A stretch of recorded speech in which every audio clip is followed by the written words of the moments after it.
મહાદેવ ફરી એક વખત તમારું સ્વાગત છે। આપણે 3 ફંક્શન જોયેલા છે, ક્રિએટ, પ્રિન્ટ અને ઇન્સર્ટ ફર્સ્ટ।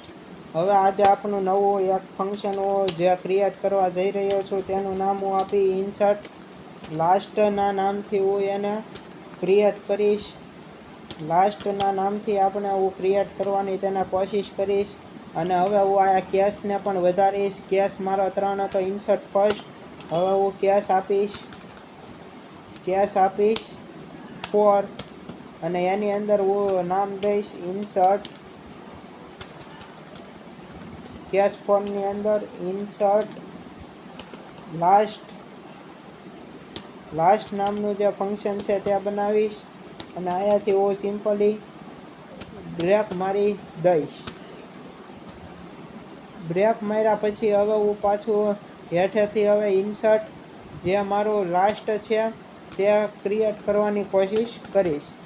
તો અહીંયાથી હું બનાવીશ વર્ડ ઇન્સર્ટ લાસ્ટ ફંક્શન।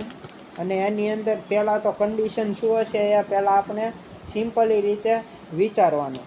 તો ઇફ આની અંદર પણ હું એવું કરી શકું કે ઇફ હેડ ઇક્વલ જો નલ હોય તો સિમ્પલી કાંઈ કરવાનું જ નથી, ક્રિએટને કોલ કરો, ક્રિએટને કોલ કરીને અહીંયાથી રિટર્ન દઈ દો।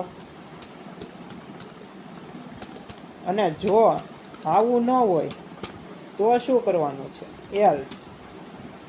એલ્સની કન્ડિશનમાં આપણે શું કરશું, તો એક તો આપણે સ્ટ્રક્ટ નોડ સ્ટાર ટેમ્પ નામનો આપણે એક વેરિયેબલ લેશું। અને એક આપણે ptr નામનો પણ એક પોઇન્ટર વેરિયેબલ લેશું। અને ptrને આપણે ક્યાં મૂકી આવશું, હેડ હશે ત્યાં। હવે આપણે શું કરવાનું છે, એટલું કામ થઈ ગયા પછી હવે આપણે બીજું તો કાંઈ કરવાનું છે નહીં। ટેમ્પ ઇક્વલ ટુ ટેમ્પને હવે આપણે મેમરી પ્રદાન કરી દેવાની છે। Temp equal to struct node star malloc આ ફંક્શન, પછી સાઇઝ ઓફ સ્ટ્રક્ટ નોડ। ચાલો એટલું કામ તો થઈ ગયું। હવે બસ આપણે યુઝર પાસેથી પ્રિન્ટએફ કરીને એક એને મેસેજ દેશું। પહેલાં તો /n એન્ટર ધ ડાટા જ રાખીએ આપણે, સિમ્પલી એક જ ફોર્મેટ રાખવાનું, સીધું સાદું, તમને પોહાય, મને પોહાય, બધાને પોહાય, બધાને સમજાય એવી રીતે। %d અને આ આપણે લખી નાખશું simply and temp of data એટલું લખ્યું।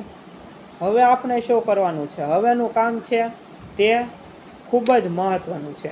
ટેમ્પના નેક્સ્ટમાં તો પહેલાં છેલ્લો નોડ છે એટલે કે શું આવી જશે, ટેમ્પના નેક્સ્ટમાં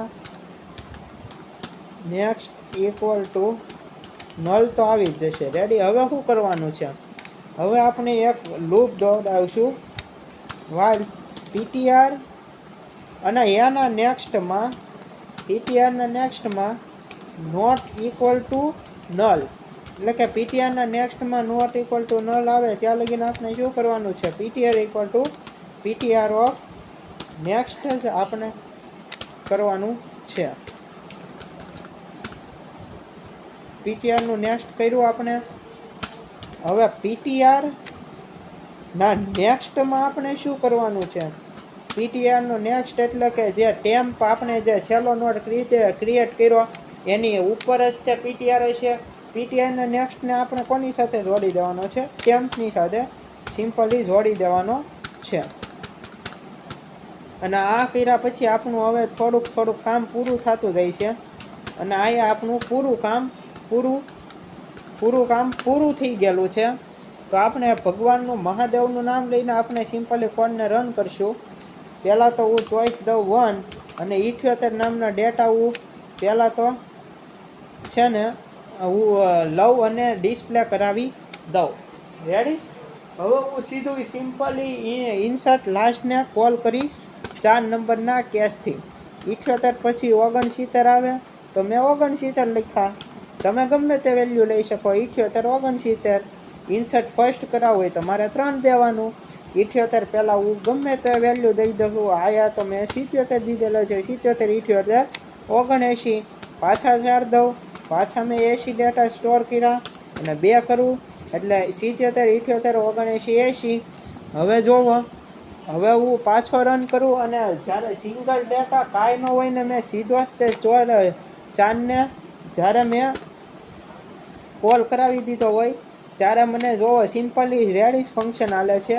પહેલાં તો મારી પાસે ડેટા લઈ જ તે, પછી હવે હું 2 કરું તો 78 અને 79 થઈ ગયેલા છે. તો આયા સુધી રાખીએ. આઈ હોપ તમને આ પણ ફંક્શન સારી અને બેસ્ટ રીતે સમજાઈ ગયો છે. તો પછી મળીએ. મહાદેવ.